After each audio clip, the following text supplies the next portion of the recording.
Mesdames et messieurs, bonjour et bienvenue dans cette première édition de la journée. Le médiateur dans la crise malienne n'a jamais décroché.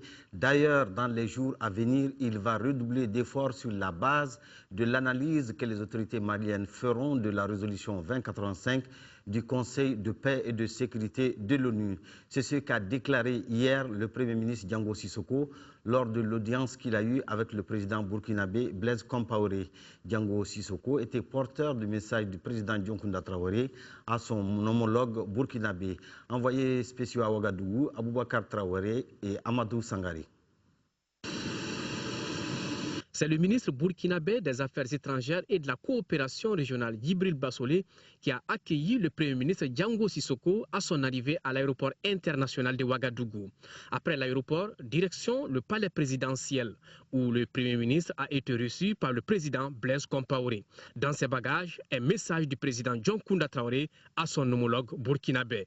C'est un message d'amitié, de fraternité, un message de demande de soutien dans le cadre des solutions de sortie de la crise malienne. Au cours des échanges, la sécuritaire au Mali a été naturellement évoqué. Le médiateur n'a jamais décroché, en fait. Donc, dans les jours à venir, surtout après l'adoption de la résolution 2085 du Conseil de sécurité des Nations Unies, va redoubler d'efforts sur la base de l'analyse qui sera faite de cette résolution par les autorités maliennes pour accélérer la récupération du nord du Mali et l'organisation d'élections crédibles. Après l'étape du Burkina Faso, le Premier ministre Diango Sissoko doit s'entretenir ce jeudi avec le président ivoirien Alassane Dramane Ouattara et Yahi Boni du Bénin. Oui, en effet, notons que le Premier ministre a été reçu aujourd'hui par le président Alassane Ouattara et Boni Yahi du Bénin. Nos reporters reviendront sur ces deux étapes de la visite du Premier ministre dans nos prochaines éditions. Toujours par rapport à la crise malienne, le ministre des Affaires étrangères et de la coopération internationale, Thiéma Ibar Coulibaly, était l'invité du journal hier soir. Il a donné plusieurs détails sur la résolution 2085 de l'ONU sur le Mali. Je vous propose quelques-uns de ces détails. La résolution ne dit pas d'organiser les élections avant la reconquête. La résolution demande à ce que des élections soient organisées le plus rapidement possible, selon des termes qui avaient été définis il y a quelques mois. Mais la résolution continue de dire que si cela n'était pas possible, il faudrait organiser les élections dès que cela le sera techniquement. Techniquement, c'est extrêmement important. Alors, le point de vue du gouvernement du Mali. Le président de la République a donné des indications sur cette question des élections il y a déjà bien longtemps. Le président a dit que tant qu'un centimètre de notre territoire serait occupé, il n'est pas envisageable pour nous, gouvernement du Mali, d'organiser des élections. Cela me semble clair. Et nous ne pouvons pas aujourd'hui accepter que des élections se tiennent pendant qu'à Gao, à Kidal ou à Tombouctou, nos compatriotes ne peuvent pas voter. Croyez-nous, cela n'arrivera pas. Nous allons reconquérir et après nous organiserons les élections. C'est bien clair. J'observe aussi dans les commentaires que j'entends par-ci et par-là que la résolution ne donne pas de calendrier. On ne sait pas quand est-ce que ça va commencer. Mais de quoi parlons-nous? Nous parlons d'opérations militaires. Avez-vous jamais entendu des responsables politiques ou militaires donner des dates par rapport aux actions qu'ils entendent mener ou donner des lieux par rapport auxquels ils vont attaquer? Non, ça ne se fait pas. On ne parle pas de plan militaire sur les médias. Ça, ce sont des secrets de défense. Donc, ne comptez pas sur nous, ne comptez pas sur les Nations Unies pour divulguer le détail des plans qui ont été travaillés, souvenez-vous-en, par les chefs militaires maliens, les chefs militaires de la CEDEAO, un plan d'opération qui a été adopté par l'Union africaine et envoyé aux Nations Unies. Et c'est ça qui nous a conduit à la résolution 2085. La prise en compte des préoccupations des femmes est un document élaboré par les organisations féminines du Mali. Une rencontre à ce sujet a eu lieu au centre Awa Keita, rencontre initiée par le groupe Pivot Droit et Citoyenneté. Pour plus de détails, écoutons Mme Traoré Nancy Sissoko au micro de Fatmata Koni. Au Mali, il devrait y avoir une concertation de toutes les forces vives de la nation. Cette concertation faisait allusion aux grandes dates de changement au Mali par rapport aussi à l'accompagnement des PTF pour la restauration de la paix et pour l'intégrité territoriale. Mais nulle part, malheureusement, ce document, ce contexte ne fait allusion aux conventions que le Mali a ratifiées par rapport aux droits humains et particulièrement par rapport à la participation des femmes aux prises de décision. Donc, nous avons travaillé dans ce contexte. Nous savions que c'était civile féminine qui devrait représenter toutes ces organisations, toutes les femmes du Mali. Et donc, nous nous sommes dit qu'il faut quand même contribuer à cette concertation nationale. Et c'est dans ce contexte, dans cette vision, que nous avons élaboré un document pour la prise en compte effective du genre dans tous les organes de la transition et aussi pendant les grandes thématiques qui devraient être discutées lors de la concertation nationale afin que les préoccupations des femmes puissent être prises en compte. Oui, c'était là donc Mme Traoré Nancy Sissoko au micro de Fatmata Koni. Promouvoir les droits des enfants par l'implication des parents et des décideurs, tel est l'objectif de l'Association pour une enfance digne, APED, en partenariat avec Save the Children.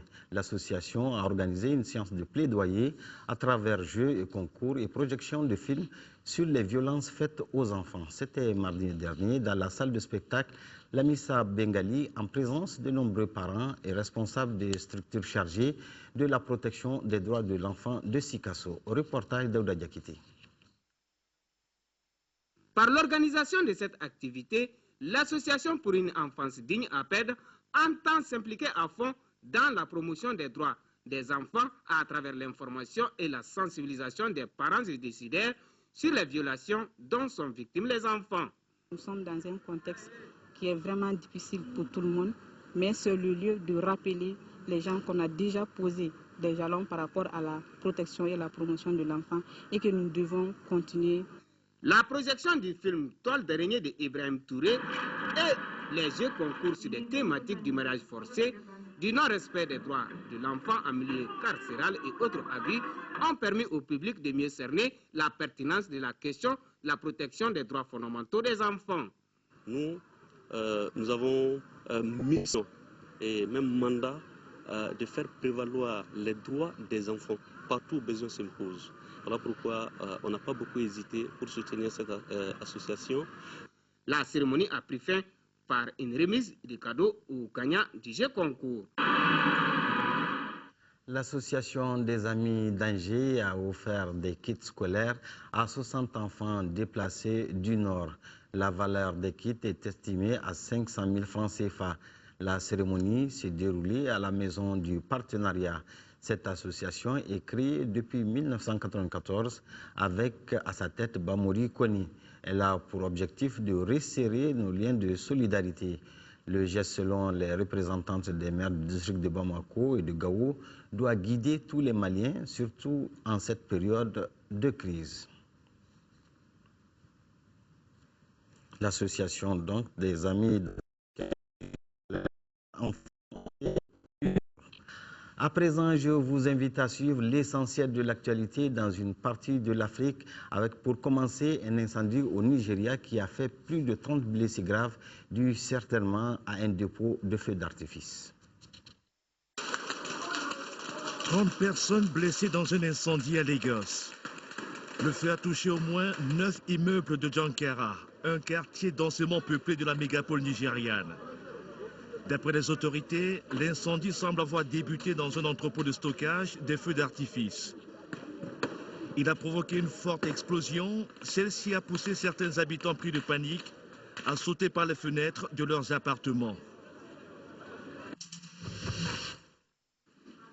Publication par l'agence de presse mauritanienne Sahara Media d'une nouvelle vidéo d'Al-Qaïda au Maghreb islamique. ACMI accuse Paris de bloquer les négociations en vue de la libération des 4 Français qu'il retient en otage depuis un peu plus de 2 ans. La branche maghrébine d'Al-Qaïda ne donne pas de détails sur ses exigences. Abou Zaid, un de ses dirigeants, se contente d'affirmer que les 4 Français enlevés à Arlit au Niger sont jusqu'à présent vivants. Cette vidéo est mise en ligne quelques semaines après celle adressée à AQMI par le frère de l'un des 4 otages français. La présidence sud-africaine assure que Nelson Mandela a bon moral.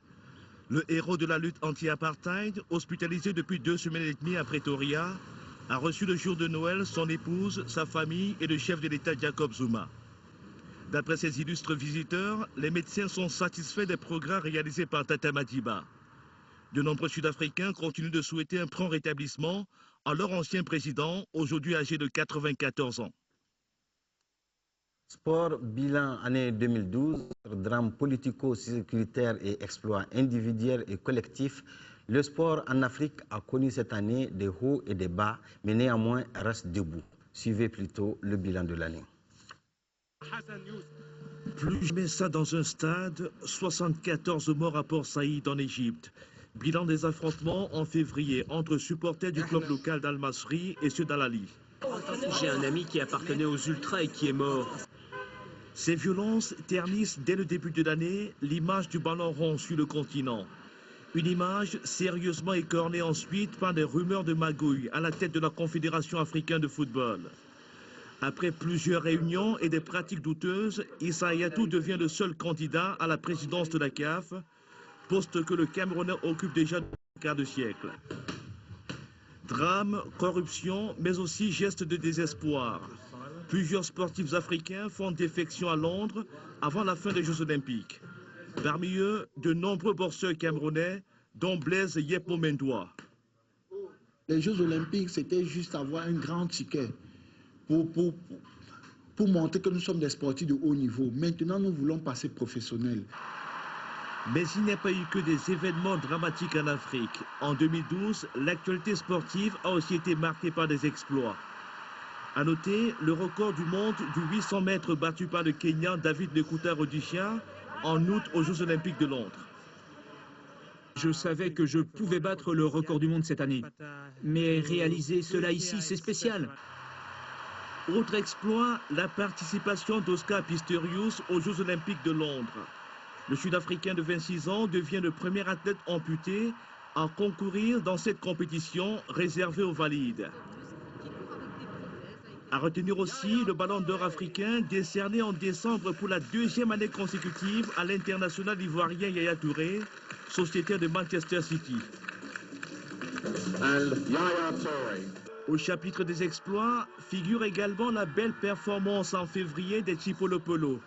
La sélection zambienne, pourtant constituée de footballeurs peu connus, remporte à Libreville la Coupe d'Afrique des Nations face à la Côte d'Ivoire et son armada de stars.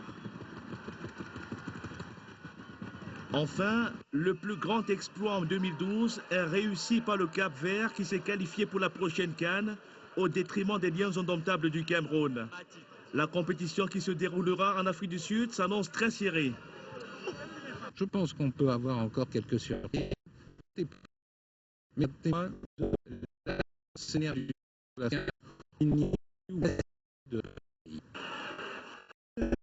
de football est prévue du 19 janvier au 14e championnat du monde d'athlétisme du 24 août au 1er septembre à Moscou pourrait être des occasions pour les sportifs africains. Oui, au nombre des exploits, il faut citer aussi la victoire remportée par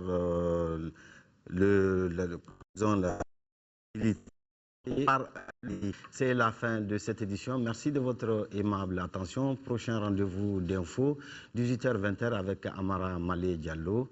Et toutes nos pensées pour nos compatriotes du Nord et que Dieu bénisse le Mali. Amen.